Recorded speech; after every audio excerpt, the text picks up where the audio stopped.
Hello everyone, it's me again, Charles Norman from AthleticSOS.com.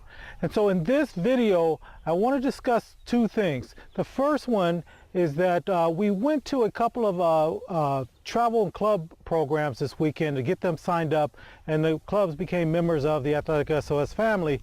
But one of the questions we were getting from the parents that are part of these clubs was, what do I do as it becomes summertime? So right now we're in February and they're going to go through their spring practices and setups, but near summer, do I play for the high school team, or do I spend more time with my high school team or with the club or travel program?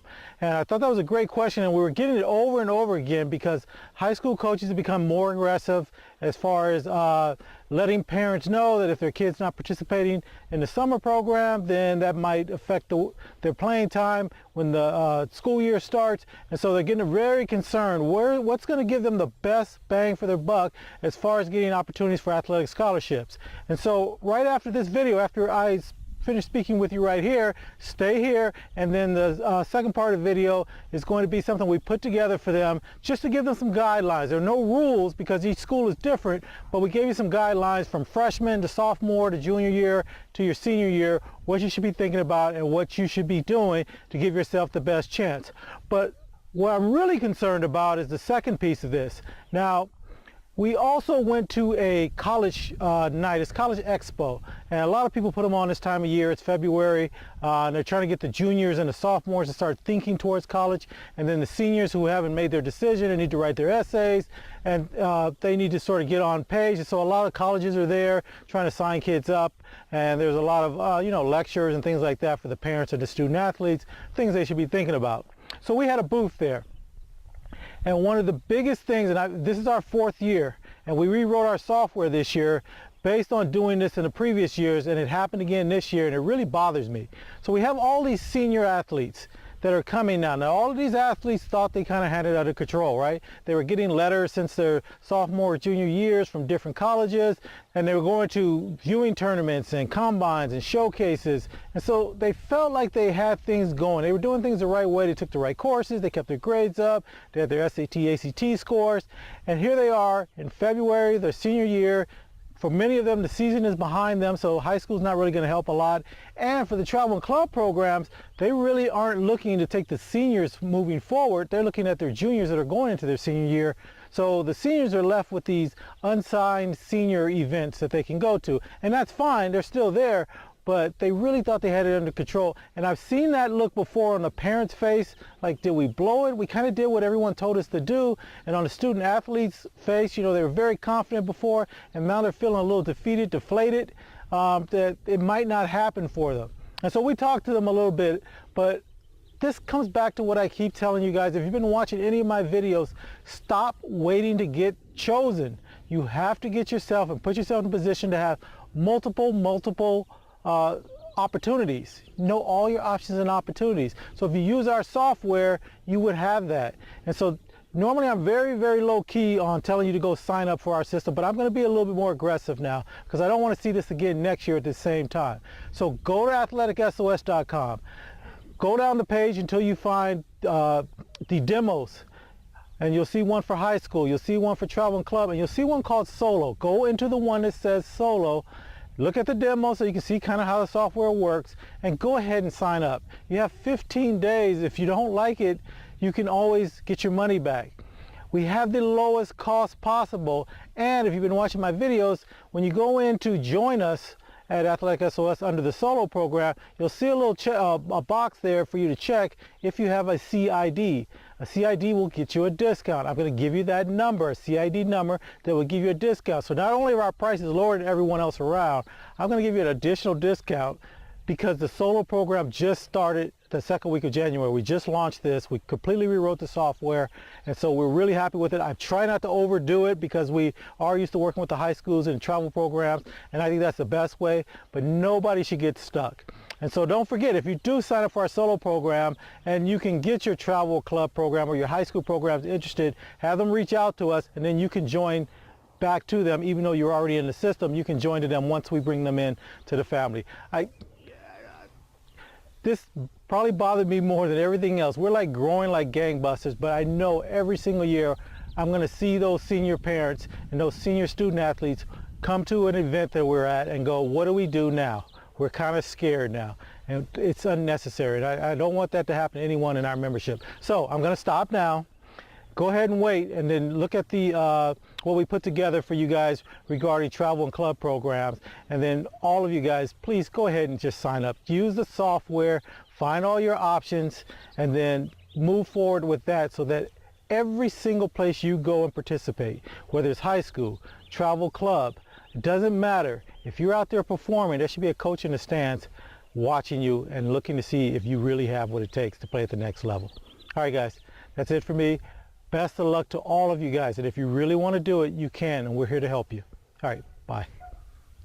Hello everyone. One of the most frequently asked questions we receive from parents and student athletes is how to handle the dilemma of whether to play more for the high school or for the club, that tug-of-war between those two environments. And what we want to do here is give you some guidelines. Now, they're not rules because every situation is slightly different, but these are some guidelines that you may take into consideration as you're making your decision on where to spend most of your time. So remember, one of the things for high school is that you're building up your leadership and your loyalty to a program. And for club, what you're trying to do is make sure that you're playing against other college level student athletes, and a college coach wants to see both environments. They want to see how you react and act when you don't have everyone on your team that's really a great player, and that's your high school environment. How do you handle situations where you have to show leadership and step up and step forward? And then on the club program, they want to see what happens when you're playing against kids that can play at the collegiate level and are equal to you in talent. How do you handle that? They're both important. At what point in time do you give more weight to one or the other? So let's get started. So the first things we want to do is we're going to make a few assumptions here. And the first one is that you're at least playing at the varsity level or the next level down, which is usually junior varsity, but sometimes it's named differently depending on the sport and the school and the area of the country. The second is that your high school is competitive. Competitive, we mean that to make the varsity team, there is a large enough competition, or there are enough good players there that you didn't just get put on the team because you tried out. It's because you had to beat out some pretty good athletes. So we want to make sure you're in a competitive environment. And number three, that you've already played 1 year of high school sports. So we're going to start at the freshman level, but we're starting as a way that you're going from your freshman year to your sophomore year, not coming into your freshman year. So we're going to move forward year by year by year. Okay, so those are the assumptions we're making. If you have not played junior varsity or varsity level, if you haven't made that, maybe you're on the soft team, then the rules will change, and I'll make a separate video for that. But for right now, these are our assumptions. So let's start as a freshman going into your sophomore year. You're going into that summer of your sophomore year. Your high school team is number one because you have to get to a point where you are a key player on your high school team. That is going to be really important for you moving forward. So high school comes first. Second, personal training. And when we say personal training, you want to get a personal trainer who understands who you are. One of the biggest mistakes I see are parents and student athletes going to either group training, where they're just one of a group, or they go to a personal trainer who has a great reputation and maybe a great trainer, but doesn't train based on who you are, what your skill set is, what your speed, what your abilities are. That's what you want. You want a trainer who understands what you do. Let's say you were playing a particular sport. Let's say it's basketball, and you found and you're a big man, and you found a great trainer for big men. Well, that's great, but what you need to do is find a trainer that understands big men that like to face up, because that's what you do best. Those are the types of things that you're trying to find. You're trying to look for someone that understands what you do. And then you'll see we also want you to, since you were around the varsity or you were on the junior varsity and you're still around the varsity, because sometimes they practice together, that you're looking to address a team need, that you paid attention during that year. The parents need to pay attention, and the student athlete. What does that team need? What is something you can go in, say you're not better than the person that's in front of you right now. What can you do to get on the court or on the field or in the game? And so those are things you want to address with your personal training. Next, I'm going to recommend you go to a high-level sport camp. And I'm going to stay in the basketball area because that's one of the areas that I know best. If you were going to do this, I would say a camp such as a Point Guard College. It's a great camp, and it's more about thinking the game, and they do add on the physical pieces and how to approach the game, but it's more of a cerebral approach to the game than just a physical approach to the game. You need both, but you already have the personal training, and they're going to add that at the camp. But those are the types of camps. So take a look at what they do, and as you're looking for your sport camp, try to look for a camp that's going to give you those things. And then number 4, you want to be on a club team. But as a freshman, you don't want to spend a ton of money and go clear across the country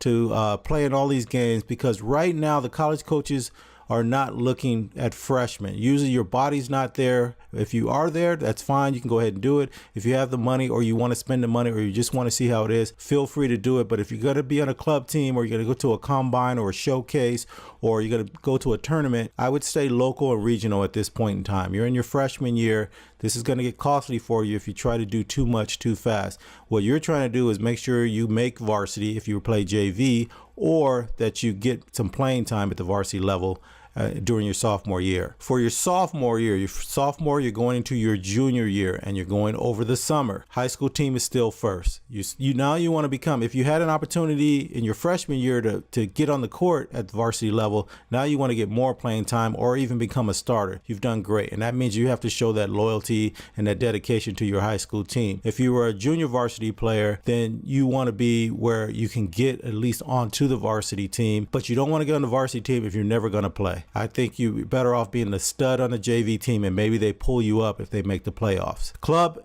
and combine and showcases, and now you want to start looking at these. You want to go local, regional, but you may leak out a little bit more. But you want to do a couple of these from now on, right? You want to not just go to 1 or 2, but maybe 3 or 4 of these if you can find. If your club team is playing a lot of games, you want to make sure that you're playing against better known teams. So if the previous year you played on a club team, just to get a feel for playing at college level players, if you need to, you might have to step up to a bigger and a more prominent team and go try out for them so that you can play again in bigger tournaments against better players. Personal training, back again, I still think this is really important, especially your freshman and sophomore years. Now you're going position specific. You kind of see from your club team and from your high school team where you fit in your sport, where you should be concentrating. And now you want to be really position specific in both ways. You want to learn now how to dominate that position. And so those are the things you want to do with your personal trainer. Again, get a personal trainer that looks at you, your body size, your speed, your athleticism, all of those things. How do you dominate at that position with your tool set? And then you want to see if you can get into a local college sport camp. And this is where you're using the Athletic SOS software program, and you're starting to identify some local colleges that kind of fit where you're thinking about going. And so you want to go to one of their camps. Most of the colleges have a camp during the summer, and now you want to attend and get the attention of those college coaches and let them know you're really interested in their program. Now, our junior year. Now we're coming out of our junior, and this is probably the most important year for you. And so now you want to be on a top club team. Now, I don't want you jumping around from club team to club team to club team. You should have found your club team that you want to be on during your sophomore to junior year. And now you want to go national. If you want to make their top club team. A lot of the big club teams have lower level teams, but by junior year, you need to be on their top team, or you need to find another club. You need to be at the highest level. By your junior year, if you can play at the collegiate level, you should at least be on the top team for that club. You want to make sure you get to play. That is important. But you want to make sure also that you can make their best team. That shows that you're an elite level athlete. Same thing for combines and showcases. Now you want to go to the best of these, the Nike camps, the Adidas camps, the big camps. You want to see if you can get to those combines and those showcases and those tournaments. High school team, you still want to make time to make sure you play with your high school team during their summer tournaments. And this is where communication is really important. And it's important for the other previous years also. You want to go and talk to your coach, let them know what your ambitions are as far as playing collegiately, because you still want your high school coach in your corner. And so you want to tell them, let's look at the schedules. Here's where my club team's going to be, or these are combines or showcases that I plan on attending.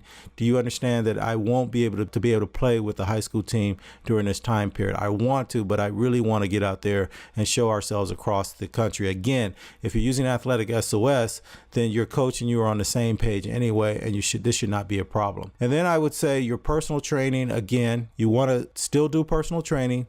and you want to get even better at that position. And then you want to look at a secondary position, because some of the times the position that you're playing in high school where you can be really dominant, you don't have the size and strength to play that position at the collegiate levels. You move on, you want to start looking at where am I going to be if I do get an opportunity to play at the collegiate level. If it is your position, that's fine. You better get better and make sure you have the skill set to play that position at the collegiate level. So make sure your personal trainer is someone who has trained college level athletes and not just high school athletes. That you're graduating year by year. Ask questions, parents. Find out who's the best. When your kid's playing on a club team or whatever, find out where other people go to get their training. Don't rely on the club training only. Don't rely on your high school coach for training only. Find someone who knows how to train your child as an individual. You should be doing individual only training at this point, personal training. And then you want to go back. If that experience was good the previous year for that college camp, go ahead and go back to that camp and then pick another school that you're interested in. And it doesn't necessarily have to be a local school.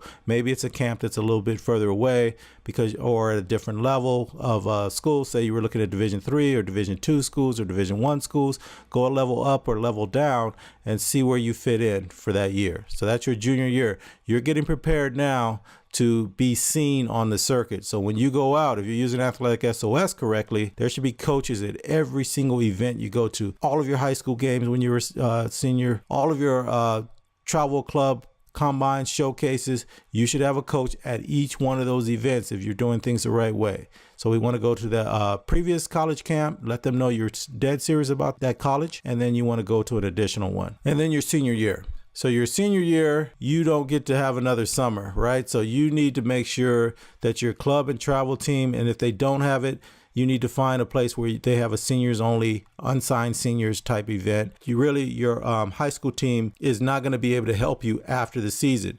However, your high school team is your key during that year, for that's your senior year. You need to make sure coaches are coming out to see you if you haven't signed early, if you haven't signed, if you're playing a winter sport or something. I think for basketball, you would actually sign a little bit earlier than that. I think it's sometime in September. So that's why your junior year was so important. But let's say you haven't signed, all is not lost. Don't forget, you can still have coaches come out, and especially your local coaches, but we want you to reach out even further. Your Division II, your Division III, your NAIA schools are still looking. They're looking all the way until the day you graduate. Actually, they're looking all the way until it's time to enroll in college. So you have tons of events that you can go to and still get seen. This is where your reach out is really important between you, your high school coach, your travel club coach. You guys should be working overtime. And then you yourself, you should be reaching out and getting to any events you can, any combines, anything that's going on. You want to get there and make sure someone is coming to see you, and you go to everything that you can. And again, you want to repeat if you won't really be able to go to the college camp anymore, but this was really for that summer before so those are the things you want to do. And then finally, use Athletic SOS. Invite college coaches to each and every event in which you participate. This is the gold. I can't stress that enough. And that's what you have to do. So these are just guidelines. Sometimes you have a high school coach who will really be hard on you about attending their events. It's getting very competitive now. High school sports has become year round. This is what we recommend when we're talking to someone. Take it with a grain of salt. If it fits your profile, or you were just a little bit concerned, or you were looking for a plan, you can use this plan. But stay in the game, keep your head up, make sure everyone that you're interested in knows you're interested in their program, and you should be fine. All right, everybody, best of luck to you. Bye.